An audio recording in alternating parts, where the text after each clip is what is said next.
Hey guys, welcome back to my channel. Today is Monday and I'm here with lecture Monday. और आज हम एक प्यारे से क्रॉप के बारे में थोड़ा सा पढ़ेंगे, दैट इज फेनल, जिसका साइंटिफिक नेम है फेनिक्यूलम वल्गैर, जो कि फैमिली एपिएसी यानी कि अम्बेलिफेरी फैमिली से बिलोंग करता है।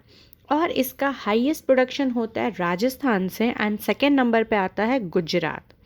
इसको डायरेक्ट सीड सोइंग किया जा सकता है, जिसका सीड रेट होता है 9 to 12 kg पर हेक्टेयर, और अगर हम ट्रांसप्लांट करके लगा रहे हैं तो 3 to 4 kg पर हेक्टेयर में हो जाता है। और नर्सरी साइज़ क्या चाहिए, तो नर्सरी साइज इसके लिए 100 metre square nursery area is enough.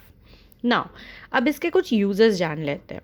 Fennel जो होता है वो रिच सोर्स है डाइटरी फाइबर्स का, विटामिन सी, B9, B6 का, एंड साथ ही साथ minerals such as potassium, manganese and phosphorus का।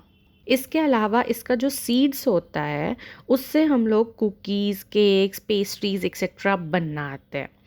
अब हमारे एग्रीकल्चर में सबसे इम्पॉर्टेंट की होता है इंसेक्ट पेस्ट हमारे क्रॉप में लग रहे हैं, हम क्या करें।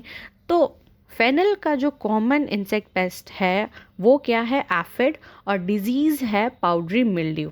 तो अगर एफिड लग गया है, मतलब कोई इंसेक्ट, कोई कीड़ा लग गया है फेनल में, तो क्या करने का है, spray dimethoate at the rate 2 ml पर लीटर ऑफ वाटर। और अगर डिजीज़ लग रहा है, आपको कुछ वाइट सब्सटेंस लीव्स के ऊपर या प्लांट में दिख रहे हैं, तो सल्फर डस्ट कर देना है at the rate of 25 kg per hectare. So that was all about fennel. If you like the video, please hit the like button, share it, and don't forget to subscribe my channel. I'll again come up. Till that, take care. Bye bye.